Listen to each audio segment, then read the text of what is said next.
우리가 이 원한을 푸는 기도라는 이야기를 요즘 많이 하고 있어요. 원한이라는 거 별로 신앙에 있어서 별로 우리에게 친숙한 감정은 아니지만 사실 이 원한은 기도의 어마어마한 땔감입니다.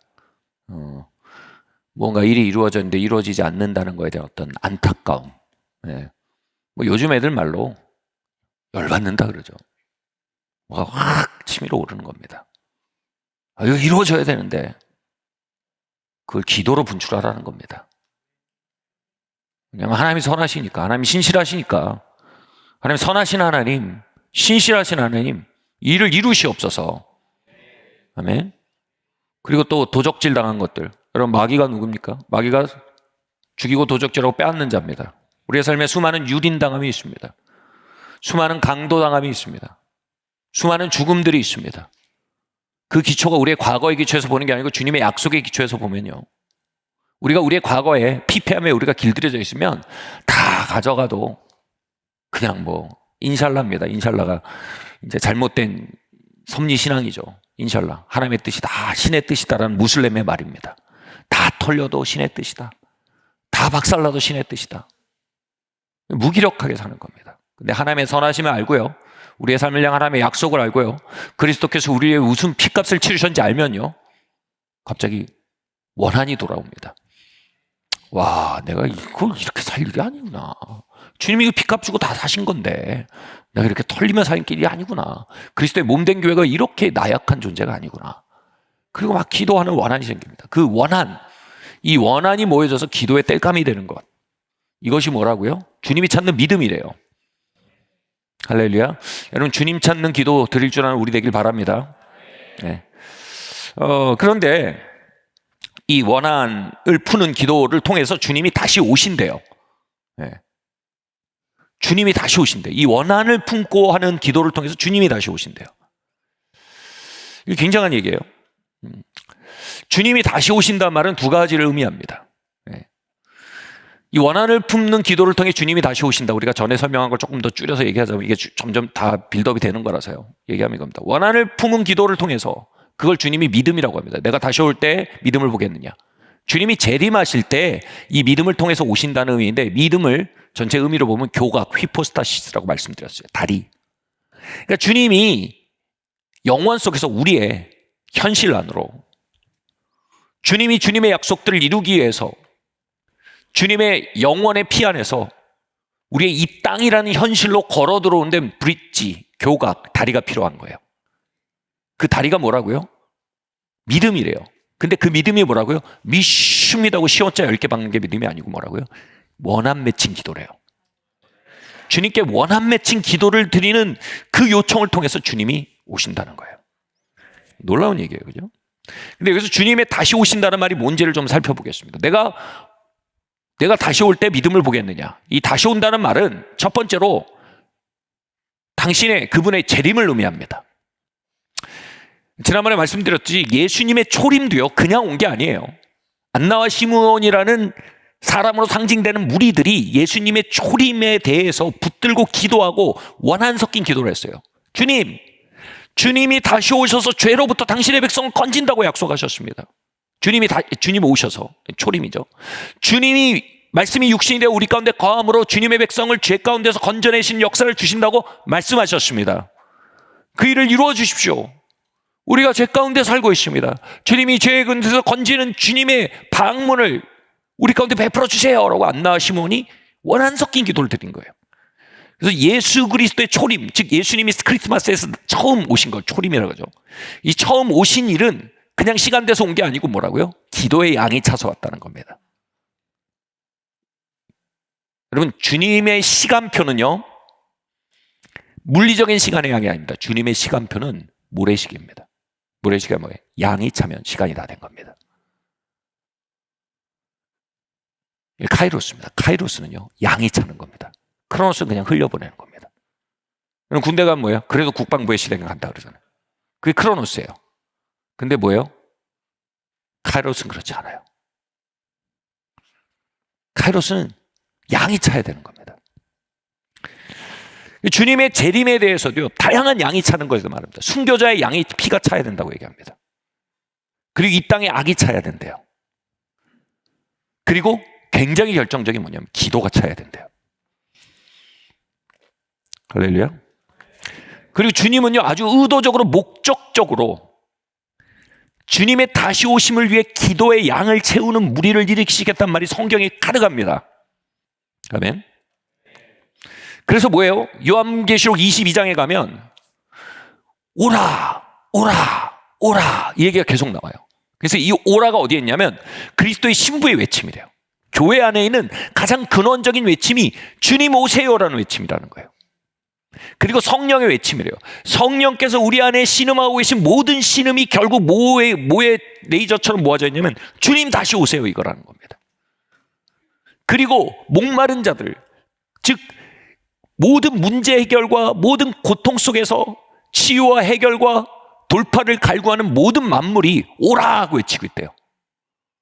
이것도 뭐예요? 주님 다시 오세요라는 외침에 다 연결됐다는 겁니다.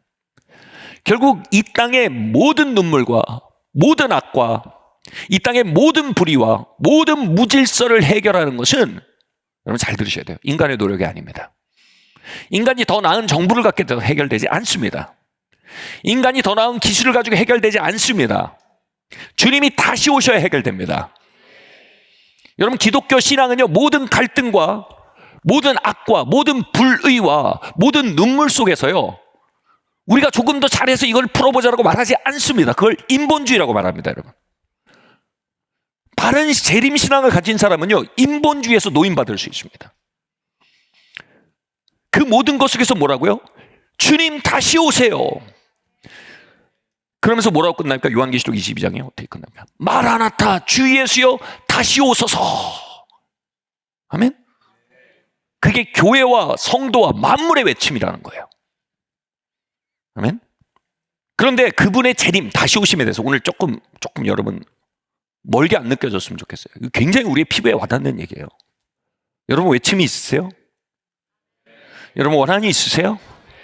기다림이 있으세요? 그 외침과 기다림과 원한은요, 우리 안에서 막 부글부글 끓어오르잖아요. 어떤 그걸 한탄이라고도 하고 원한이라고도 얘기하기도 하고 갈망이라고 얘기하기도 하고 투쟁이라고도 얘기하기도 하고, 이 모든 것들이 모아서 뭘 기다리고 있다는 거예요? 주님의 재림을 향해 외치고 있다는 거예요. 할렐루야. 그래서 우리는 주님의 재림을 대망하는 공동체예요. 자, 주님의 재림은 두 가지를 의미합니다. 첫 번째로요, 아까 말씀하셨던 예수님이 물리적으로 오시는 겁니다. 그때 모든 눈물을 닦으시며 모든 악을 심판하시며 모든 무너진 걸 보수하시며 모든 그리스도의 몸된 교회와 성도들의 모든 빼앗긴 걸 되찾으세요. 여기서 빼앗긴 것은 과거에 뺏긴 게 아니라 주님으로부터 마땅히 받아야지만 받지 못한 것들을 되찾으신다는 거예요. 할렐루야. 그리고 그리스도와 함께 그분께 신실하게 섬긴 자들이 그리스도와 함께 이 땅을 통치하게 됩니다. 여러분 그거 믿으세요? 여러분 그거에 소망을 두는 게 크리스찬이에요. 우리의 모든 신음은요, 다 주 예수여 다시 오시옵소서를 향해 있다는 겁니다. 번지수 잘 찾아야 됩니다. 아멘. 여러분 안에 갈망이 있으시죠? 이성에 대한 갈망이 있으시죠? 번지수 잘 찾아야 돼요.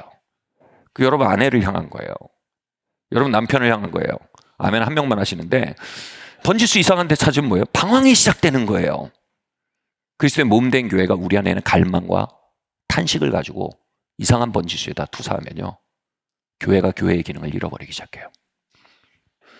근데 그러면서 이 파루시아, 예수님의 재림이란 말이 두 번째 의미가 있어요. 이게 연결이 안 되면 첫 번째 의미가 우리한테 좀 멀게 느껴져요. 파루시아, 예수님의 재림이라는 말은 임재라는 단어랑 연결돼요. 바꿔 말하면 좀 더 리얼하게 말하면 신방이에요, 신방. 그래서 주님의 다시 오심은 두 가지 의미한다. 주님의 물리적으로 오시는 것과 주님이 영적으로 신방하시는 일을 다 말합니다.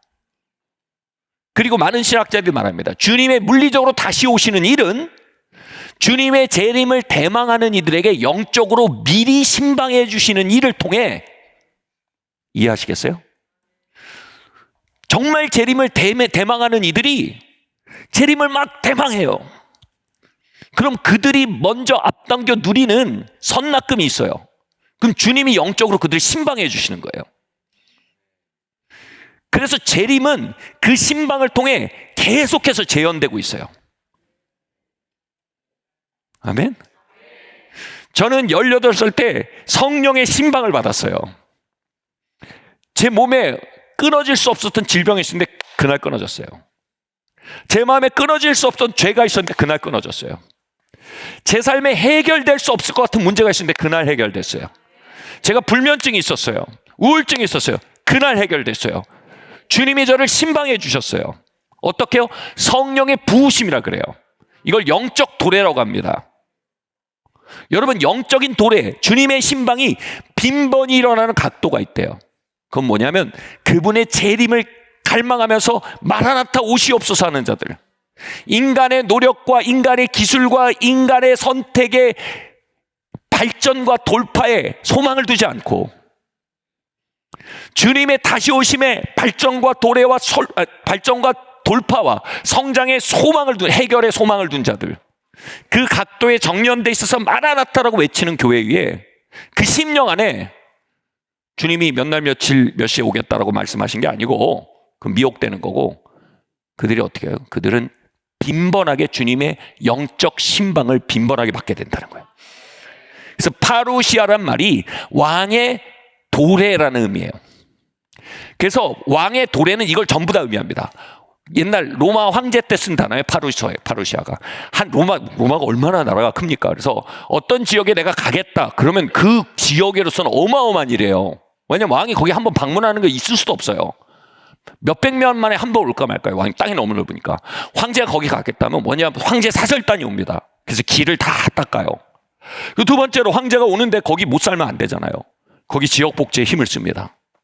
그래서 문제 다 해결합니다. 그래서 황제가 오는 곳으로 찍히잖아요. 그럼 난리가 나는 거예요.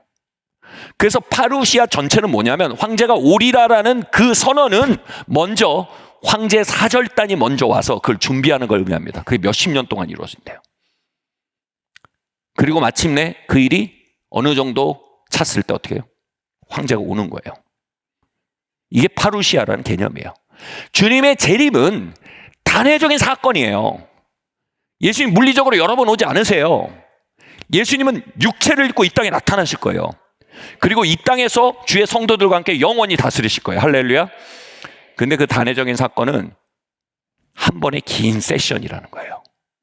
주님이 주님의 재림을 기다리는 성도들과, 너무 설레는 설명이에요. 이거는 교회들과 공동체 위에 사절단, 다시 말해 주님의 영적인 신방을 반복적으로 보내신다는 거예요.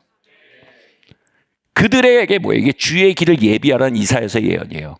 그들 안에 있는 돌길들을 평탄케 한대요. 파진 걸 도둑고 올라간 걸 평평하게 만든대요.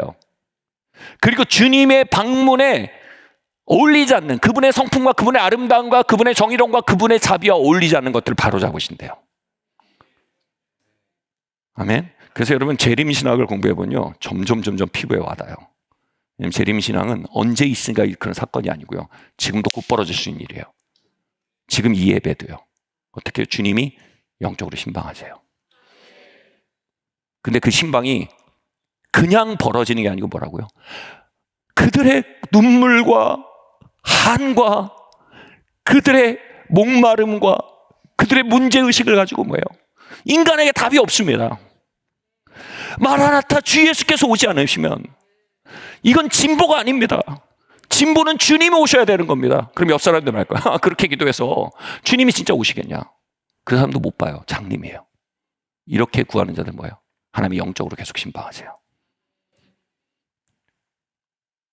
저는 14살 때부터 내 안에 있는 그 갈망을 인식했어요. 제가 불면증이었지만 새벽 4시까지 그냥 불면증은 아니었어요. 제 안에 주님 나를 만나주세요. 주님 나를 방문해 주셔야 되는 간구가요, 새벽 4시까지 계속 외쳐졌어요. 그렇게 2, 3년을 주님 나를 방문하지 않으면 답이 없다, 그 깨달음 안에 머무르는 밤이었어요. 제 버전의 철야 기도였어요. 그리고 어느 날 주님 방문하셨어요. 그게 파루시아예요. 저를 일으키신 거예요. 그래서 어떻게 하셨을까요? 저로 하여금 주님의 물리적으로 다시 오심을 향해 저를 깨우신 거예요. 할렐루야. 여러분도 마찬가지예요. 주님의 신방 받으시기를 바랍니다. 아멘. 그래서 여기서 말하는 파루시아의 두 번째 의미는요, 주님의 임재의 현저히 증가되는 겁니다. 주님이 영적으로 우리 가운데 방문하시는 겁니다. 그래서 주님이 주님의 교회 가운데 영적으로 방문하시면 어떻게 돼요? 그리스도의 몸이라는 신학적인 개념이 현실적인 개념이 되고 맙니다. 여기는 위상욱 형제님이 그리스도의 발로 움직이는 거예요. 누가 봐도 그리스도의 발이야. 저기 있는 유경아 성도가, 사모가 그리스도의 눈으로 움직이는 거야. 누가 봐도 그리스도의 눈이야. 사람들이 와서요, 그대들 가운데 그리스도를 배움나이다. 그렇게 교회를 회복시키는 거예요. 다시 한번 부흥을 주소서. 오늘 아침에 찬양팀이, 우리 찬양팀 커플이, 부부가 이 노래를 불렀는데 제가 이 설교를 준비하는데 계속 이 노래가 도는 거예요. 그걸 뭐라 그래요? 부흥이라고 해요. 부흥은 교세가 커지는 걸 말하는 게 아니에요. 부흥은 사람이 늘어나는 걸 말하는 게 아니에요. 부흥은 주님이 신방하시는 걸 말해요. 부흥은 교회 가운데 주님의 영이 신방하셔서요, 멀쩡하던 평범하던 한 사람을 그리스도의 눈으로 만드시고, 평범하던 한 사람은 그리스도의 심장으로 만드시고, 평범하던 한 사람은 그리스도의 입으로 만드시고, 평범하던 한 사람을 난 그런 거 안 하고 싶은데 그래도 하셔야 돼요. 그리스도의 간으로 만드시고 어떤 사람 그리스도의 위장으로 만드시는 거예요. 그래서 그리스도가 이 땅에 일어나기 시작하는 거예요. 그래서 뭐예요? 부흥을 도처에 부으시는 거예요. 그러면 도처에 그리스도의 몸이 일어나요. 사람들이 조롱했어요. 저의 오래된 원한이 이거예요. 교회 그게 뭔데? 모여서 교회 노래하는 게 그게 교회야? 교회보단 NGO가 낫겠네. 교회가 어떻게 이 땅의 소망이야? 저는 그 말이 오랜 원한이에요. 왜냐하면 교회가 그리스도의 몸이고 이 땅의 만물을 충만케 하는 충만의 약속을 받은 자예요. 저는 이 약속이 저에게 원한이에요. 만물의 통치자, 만물이 보리라. 신실한 주의 약속으로 교회는 승리하리. 뭐의 약속이에요? 부흥의 약속이에요. 마침내 그리스도의 몸에 부흥을 부으실 때 교회는 승리하리. 우리를 돌아보사 강건케 하옵소서. 연약한 모두 벗어지고 승리케 하소서. 그냥 그 인간 그냥 그래. 근데 그리스도의 발이에요. 그 사람 그냥 그래. 근데 그리스도의 눈이에요. 연약함이 벗어지고 마침내 그 약속이 이루어지는 거예요. 뭘 통해서요? 부흥의 약속을 통해서요. 그게 뭐예요? 재림의 약속이에요. 파루시아예요. 아멘. 신실한 주의 약속으로 교회는 승리하리. 그 다음 뭐예요? 주 영광 여기 임하사 열방향에 그 빛 비추소서. 우리가 그리스도의 몸으로 일어나 갈릴리 땅에 예수님이 걸어 다니듯 이 한국 땅에 산 위의 말이 걷게 해주십시오. 오, 아멘. 이 놀라운 약속을 뭐예요? 파루시아, 재림이란 단어에 다 들어있는 약속이에요. 주 예수여 다시 오시옵소서. 재림의 약속은 성령을 통하여 우리에게 빈번히 신방해 주시겠다는 부흥의 약속입니다. 아멘. 근데요, 또한 이 재림의 약속은요, 이 원한의 기도, 파루시아, 우리의 원한 섞인 기도가 내가 다시 올 때 믿음을 보겠느냐, 이 원한 섞인 기도가 뭘 말합니까? 주님의 다시 오신가 뭐야? 응답과 돌파와 성취를 말합니다. 조금 더 말씀드릴게요. 우리는 우리의 기도 제목의 응답을 주님의 영적 신방과 별개로 생각해요. 이해하시겠어요? 우리는 우리의 돌파를 주님의 영적 신방과 별개로 생각해요. 근데 주님은 우리가 우리 각자의 원한을 가지고 우리 각자의 기도 제목을 가지고 각자의 돌파를 위해서 기도하면서 각자의 응답을 위해서 기도하는 게 궁극적으로 주님의 다시 오심으로 소급된다라고 말씀하시는 거예요. 그리고 주님의 다시 오심은 주님의 영적인 신방, 즉 부흥, 우리 주님이 우리를 영적으로 신방해 주시는 일을 통해서 나타나기 시작한다는 거예요. 그리고 우리의 원한은 주님의 방문하심 안에서 풀어진다는 거예요. 이렇게 말씀드릴게요. 저희가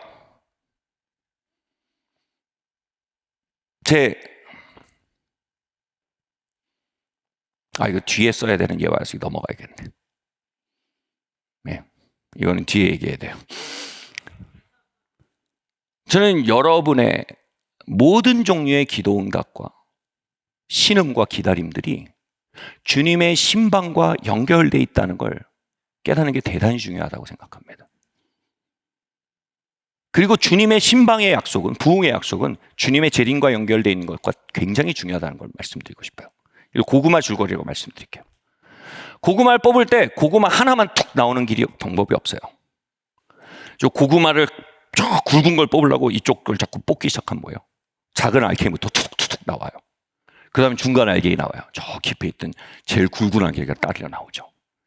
주님의 재림을 기도로 당기는 이들은요, 주님의 신방을 같이 경험해요. 그리고 주님의 빈번한 신방은요, 언제나 응답을 동반한단 말이에요.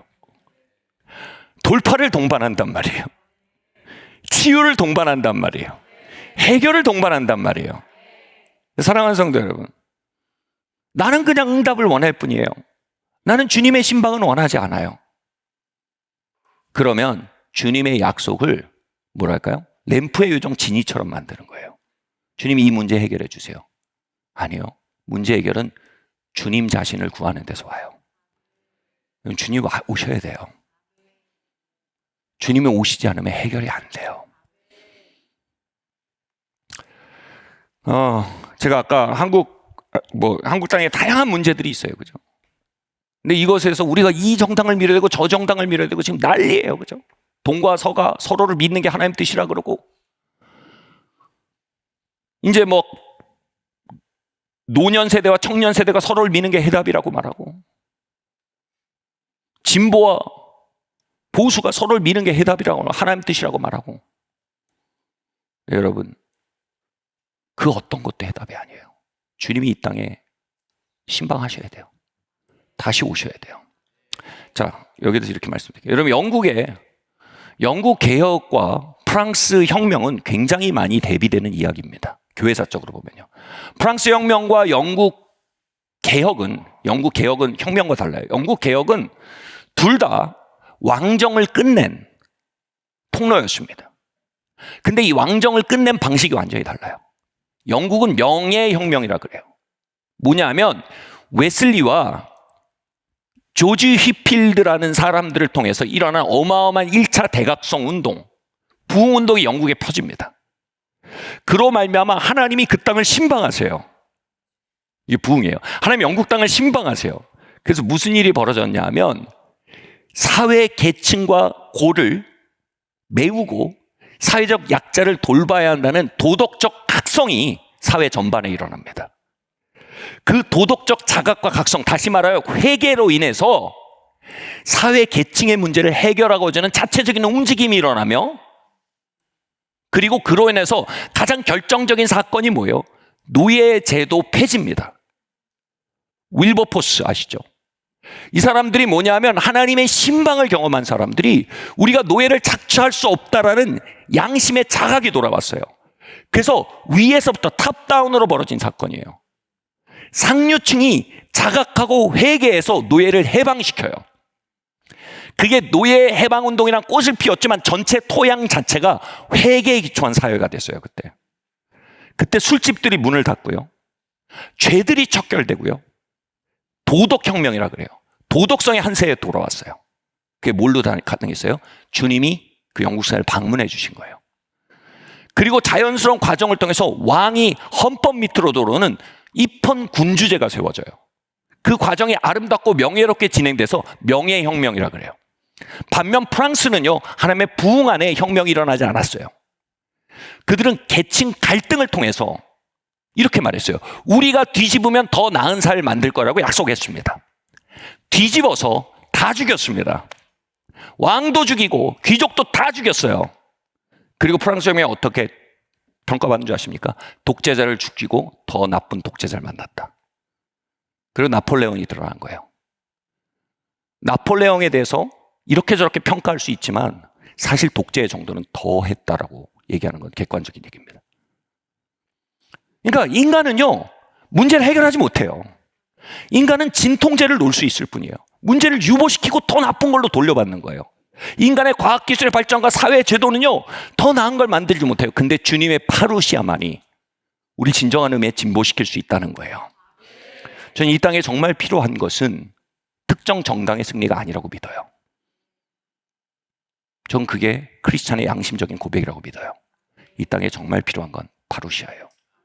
주님 오셔야 돼요. 그래서요, 기독교인들은요, 갈등과 문제와 원한이 증가될 때 어떻게 한다고요? 마라나타. 아멘?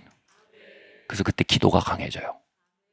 믿음이 없는 사람들은 기도만 하냐라고 말합니다. 재림신앙이 없으면 그래요. 근데 재림신앙이 있으면 뭐예요? 기도는 재림을 당기는 힘이에요. 그래가지고 예수님 언제 올 건데? 주님은요, 교회사 안에 개인에게 공동체에게 빈번히 신방하셨어요. 영적으로요. 육체적으로는 아직 한 번도 신방하지 않으셨어요. 그래서 많은 부흥을 경험했던 사람은 항상 말합니다. 주님 곧 오십니다. 주님 곧 오십니다. 거기서 말하는 파루시아가요, 육체적인 재림이든 영적 재림이든 그걸 구분할 이유가 없어지는 거예요. 그리고 조나단 에드워드, 가장 현저한 부흥을 경험했던 가장 훌륭한 청교도 신학자 조나단 에드워드는요, 자신이 경험했던 1차 대각성 부운동을 뭐라고 했냐면 주님의 다시 오심의 직전의 현상이라고 믿었어요. 그래서 이 부흥 이후에 주님이 다시 오실 거라고 믿었어요. 왜냐하면 다 한 줄거리거든요. 옆에서 보면 뭐 그 시간적 격차가 있는 건데 이거 잡은 사람 알거든요. 다 연결돼 있다는 거. 여러분, 이 줄기 안으로 들어오셔야 돼요. 이게 뭐예요? 기도줄이 잡히는 거예요. 우리의 모든 문제를 기도줄 안에 잡는 거예요. 진짜 진보가 여기 있다. 우리의 모든 기다림을 파루시아 안으로 모으는 거예요. 주님 오시옵소서. 그리고 그렇게 같이 모아서 주여 오시옵소서, 주여 오시옵소서 하는 공동체를 뭐라고 해요? 통해서 주님의 오심이 앞당겨진대요. 공산주의자들은 말했어요. 계층 혁명을 통해 역사가 완성된다고요. 여러분, 이렇게 의식 고치가 되면요, 계층 혁명에 참여하는 것이 가장 급선무예요.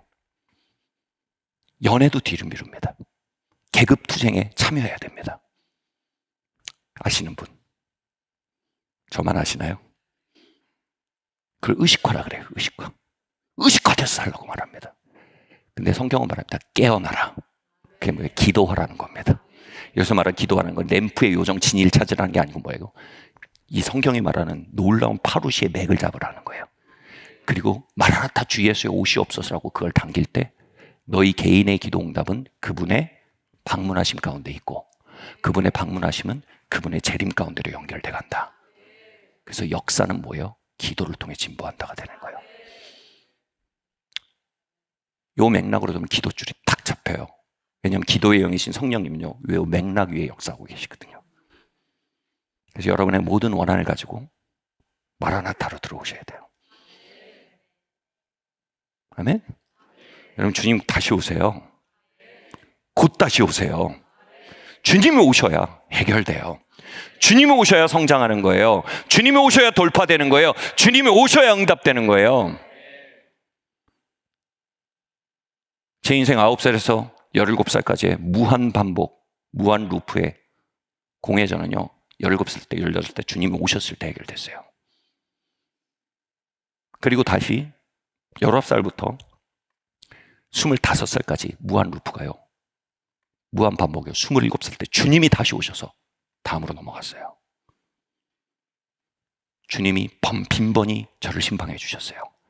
이 교회요, 주님이 신방해 주실 때마다 다음 챕터로 넘어갔어요. 아멘. 그분이 여러분을 신방하기 원하십니다. 아멘. 저 결혼이요, 주님이 신방해 주셔서 했어요. 교회 개척에 주님이 신방해 주셔서 했어요. 교회 건물이요, 주님이 신방해 주셔서 생겼어요. 사는 집이요, 주님이 신방해 주시고 인도해 주셔서 생겼어요. 주님이 신방하시면 돌파가 일어나요. 뭐예요? 그래서 먼저 그의 나라와 그의 의를 뭐라고요? 구하라. 그리하면 이 모든 것을 너에게 더하시리라. 이게 전리품의 개념이에요. 그분의 나라를 향해 영어로 pressing, 밀고 들어가며 싸울 줄 아는 자들은요, 전리품을 얻어요. 병사는 전리품을 탐하며 싸우진 않아요. 그 싸움에 목숨을 걸죠. 그러나 죽고자 하는 자는 살아요. 얻어요. 이게 재림신앙이에요. 이 사회의 갈등에 우리 가운데 재림신앙이 돌아와야 돼요. 우리 개인 문제 가운데 재림신앙이 돌아와야 돼요. 파루시아 주 예수여 오시옵소서. 마라나타. 아멘. 자, 그러면 할렐루야. 주님의 다시 오심, 주님 오세요라고 외치는 이 외치는 성도가 된다는 거, 공동체가 된다는 게 뭘 의미하는지 한번 볼게요. 첫 번째로요. 같이 한번 볼까요? 시작. 주님의 파루시아는 성도의 강구와 연결되어 있다. 요한계시록 8장 3절 5절 말씀 함께 읽겠습니다. 시작. 또 다른 천사가 와서 제단 곁에 서서 금 향로를 가지고 많은 향을 받았으니 이는 모든 성도의 기도와 합하여 보좌 앞 금 제단에 드리고자 함이라. 향연이 성도의 기도와 함께 천사의 손으로부터 하나님 앞으로 올라가는지라. 와. 아멘. 천사가 향로를 가지고 제단에 불을 담아다가 땅에 쏟음에 우레와 음성과 번개와 지진이 나더라. 아멘. 여기까지 읽을게요. 예. 여러분, 주님의 방문하심 필요하신 분 계세요? 주님 날 신방해 주세요. 아멘. 그럼 치유를 기다리는 분 계세요? 그 기도를 뭘로 바꿔요? 주님 방문해 주세요. 이걸로 바꿔야 돼요. 화해를 기다리는 분 계세요? 그걸 뭘로 바꿔요? 주님 방문해 주세요로 바꿔야 된다는 거예요. 이해하세요? 기도응답 기다리신 분, 그걸 뭘로 바꾼다고요? 주님 방문해 주세요로 바꿔야 된다는 거예요. 삶의 다음 챕터를 기다리는 분, 그러면 뭐예요? 주님의 방문을 기다려야 된다는 거예요. 그래서 우리가 모두, 김준건 목사님 말이 진짜 맞아요. 뭐라 했어요? 여러분, 이 땅의 답은 어디 있습니까? 바꿔 말하면 파루시아예요. 너무 교조적이지 않아? 제가 이렇게 생각했어요, 솔직히. 재림신앙이 없으면 그게 말이 되나 그래서. 여러분, 이 땅의 갈등의 해결은 뭐 어디에 있어요? 여러분, 가정의 화해의 비결은 어디에 있어요? 여러분, 커리어의 돌파는 어디에 있어요? 질병의 돌파는 어디에 있어요? 인간의 기술과 인간의 노력은 그것을 이완시킬 수 있어요. 해결하지 못해요. 해결은 예수 그리스도가 오셔야 되는 거예요. 주님의 바꿔 말하면 파루시아, 재림신앙을 얘기한 거였어요. 그래서 뭐예요? 그리스도의 계절이 오게 하소서. 김준호 목사님, 기가 막히지 않아요? 그리스도의 계절이 뭐예요? 부흥이에요. 주님 부흥이 오게 하소서. 김준호 목사님 개인 사연 없었겠어요? 그 CCC 수천 간사님들 그 수만 가지 사연 없었겠어요? 거기서 어떻게 그렇게 말할 수 있어요? 이거 있는 거예요. 주님 오셔야 된다는 거예요. 주님 오시면 A신에 화해하고, B신에 치유받고, Z신에 성장하고, 가신에 다음 챕터 열리고, 많은 이야기가 있지만 다 모르겠고, 그 모든 목마름을 합쳐서 우리 같이 말하자. 주 예수여 오시옵소서. 이게 뭐야? 그게 조나단에서 엄청난 얘기를 했어요. 그게 뭐예요? 기도 합주예요. 우리 사연이 너무 많아서 모여서 기도하면 다 딴소리 하게 되잖아요. 근데 여기 어떻게 오케스트라가 되냐고요? 그 모든 음표들이 그리스도의 재림이라는 거대한 심포니의 한 음표라는 걸 발견하는 순간, 우리는 마라나타 주 예수여 다시 오시옵소서는 거대한 기도 합주곡을 울려낼 수 있으며, 이 기도 합주회가 뭘 한다고요? 주님의 파루시아를 이 땅에 임하게 한대요. 거기서 말하는 파루시아는 부흥이에요. 그리고 그 부흥은 재림을 앞당긴다고 우리 영적 할아버지인 조나단 에드워드가 얘기했어요. 그게 여러분 청교도 신앙이에요. 청교도 신앙은 굉장히 레디컬한 재림 신앙이에요. 그리고 그 굉장히 레디컬한 재림 신앙은 언제나 뭐예요? 오늘 우리의 삶의 기도의 자리를 강력한 돌파구로 제시합니다. 그 구절이 뭐예요? 그 근거가 되는 구절이 방금 읽은 수십 구절 있지만 그 중에 하나가 이겁니다. 요한계시록은요, 주님의 종말과 다시 오심이 우리의 모든 눈물과 고통의 해답이라는 어마어마한 파루시안의 비전을 제시하면서 동시에 어떻게 하냐면 그 맥락 안에서 인간 역사를 펼쳐 보여줍니다. 근데 그 파루시아라는 주님의 주권적인 역사가 일방적으로 벌어지는 게 아니고 협력적으로 벌어진다고 얘기합니다. 어떻게 협력적으로요? 이 땅에서 그 원한 맺힌 성도들이 주 예수여 다시 옵소서라고 외치는 것이 그냥 외치는 외침이 아니라 향으로 향으로 그려져요. 그래서 그 외침이 어떤 방식으로는 주여 좀 우리 좀 방불해 주세요, 주님. 나 좀 만나 주세요. 주님 우리를 찾아와 주세요. 주님이 약속하셨잖아요. 이게 뭐냐? 공중에 흩어지는 소리가 아니고 향이 돼서 올라간다는 거예요. 그럼 천사들이 향로, 금향로를 가지고 그 향을 모은대요. 그리고 제단으로 가서, 제단이 뭐냐면 하나님의 현존이에요. 거기서 불을 가져와서 거기에 더한대요. 이건 뭐예요? 응답이에요, 응답. 불은 하나님의 능력과 돌파를 의미합니다. 우리의 기도에 하나님의 응답과 역사와 능력을 더하셔서 어떻게 한다고요? 박물관에 진열한대요. 아니에요. 그걸 가지고 어떻게 해요? 그걸 땅에다 쏟는데요. 그럼 어때요? 큰 우레와 지진과 음성이 난대요. 여기 땅이 하나님의 역사가 나타날 거예요. 그래서 뭐예요? 역사의 시계가 굴러가는 거예요. 이 일이 요한계시록 챕터에 계속돼요. 하나님은 기도자와 공조하세요. 하나님은 마라나타의 신앙으로 기도하는 공동체와 역사를 함께 굴리세요. 토마스 머튼이라는 기도자에게 2차 대전이 끝날 쯤에 누가 말했어요. 토마스 수도자거든요. 그래서 당신은 어떻게 전쟁이 벌어져서 온 나라가 난리가 났는데 당신 처박혀서 기도만 하고 있었습니까? 수도원에서. 그러니까 토마스 머튼이 그랬어요. 당신은 내가 골방에서 하나님과 함께 세계를 굴리고 있었다는 걸 모릅니다. 하나님 기도자와 함께 역사를 경영하세요. 공산주의 말해요. 의식이 깨어있는 혁명가들이 역사를 진보시킨다고 해요. 성경은 말해요. 깨어있는 기도자들이 주님의 재림을 앞당긴대요. 그게 뭐라고요? 기도의 양을 채우는 거예요. 와, 기도가 양이 채워지길 기다리신다는 거예요. 우리는 죽자고 버텨서 하나님의 역사가 오지 않는다는 걸 알아야 돼요. 이건 군 생활 마인드예요. 이놈은 지긋지긋한 생활 언제 끝나나. 기도가 차면 하나님의 역사가 굴러간다는 걸 봐야 돼요.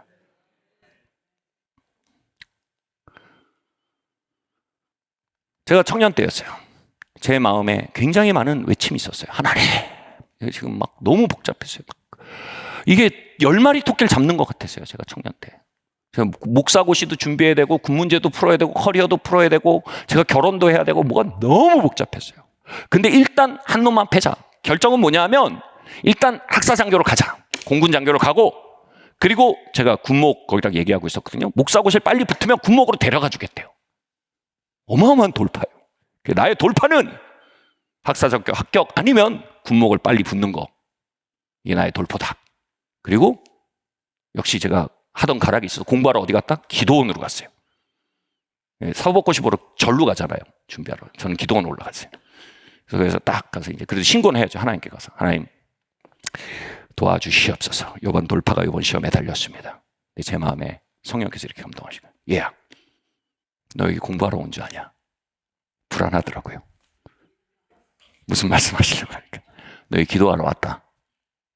예? 지금 코앞이 시험인데요. 너 여기 기도하러 왔다. 바꿔 말하면 뭐예요? 파루시아가 코앞이다. 난 너를 방문할 계획이 있다. 내 방문을 통해서 너의 삶의 다음 챕터를 열 계획이 있다. 너의 노력과 너의 애씀이 너의 챕터를 열지 않는다. 나의 방문이 너의 챕터를 연다. 그리고 제 마음에 뭐냐면 5시간을 기도해야 된단 말이에요. 야, 말도 안 됩니다. 지금 5시간 기도하고 나면 언제 공부합니까? 남는 시간 해도 충분하다. 먼저 그 나라 그 일을 구하라. 그러면 이 모든 것이 이루어지라. 먼저 기도의 양을 채우라는 거예요. 그래서 제가 5시간 동안 기도를 했어요. 기도하는데 기도의 향이 막 올라가는 거예요. 막 기도하는데 주님의 마음이 막 보이고 기도의 향이 막 올라가는 거예요. 그리고 몇 개월 그렇게 기도하다가 저희가 한 주에 한 번씩 모여서 기도하는 기도 모임이 있었어요. 거기에 3명이 자주 모였어요. 유경아, 신현정, 김영준. 그땐 서로 서먹한 사이였어요. 모여서 기도하는데 그때 그 감동이 오는 거예요. 얘들아, 나는 너희의 기도의 삽을 통해 생수를 터뜨릴 거야. 기도의 삽을 들어. 그리고 땅을 파. 그러면 열방을 먹일 생수가 터질 거야. 그때 유경화의 계획은 유학을 갔다 와서 청소년 사역을 하는 거였어요. 신현정의 계획은 대학원에 입학해서 안정적인 직장을 잡는 거였어요. 김영준의 계획은 군목에 합격해서 군목을 해석해결하고 안정적인 사역의 길을 여는 거였어요. 하나님의 계획은 파루시아였어요. 이런 빨리 간격을 좁혀야 인생이 수월해요. 그럼 파루시아에 대해서 할 게 뭐 있어요? 기도의 양을 채워야죠. 저희가 매일 모여서 같이 기도하기로 했어요. 장로회 신학대학교 도서관에서 공부하기로 하고 매일 모여서 기도했어요. 오해하지 마세요. 나머지 남는 시간 열심히 공부했어요. 매일 모여 기도했어요. 그러다가 2002년 7월 말에 주님이 파루시아 하셨어요. 저희 모임에 주님이 걸어 들어오신 것 같았어요. 아수라장이 됐어요. 죄가 빛 가운데 드러나고 우리 안에 있던 악의 역사들이 척결되고 숨었던 악들이 떠나가고 주님이 주셨던 원래 부르심들이 회복되고 영이 회복되고 2시에 시작됐던 모임이 12시까지 안 끝나가지고 밤 12시요. 제가 집에 청년들을 돌려보내야 됐어요. 다음날 오후 7시였는데 또 그 자리에 또 와 있더라고요, 사람들이. 왜냐하면 주님의 파루시아가 너무 현저해서 우리가 어디로 가리일까? 그럴 때 주의사항은 뭐예요? 학교 때려치지 마라, 직장 때려치지 마라. 다 돌려보냈어요. 학교 출석 잘해. 그래서 재림신앙이 균형을 잃으면 일상이 무너져요. 그래서 안 된다. 다 학교 가고 다 일터 가라. 갔다가 7시 되니까 다 모이니까 오갈 데가 없어요. 주님을 맛보면 모든 게 흑백으로 바뀌어요. 주님 외에는요. 이것만 컬러예요. 또 모였어요. 그렇게 2년 동안 매일 만났어요. 매일 기도했어요.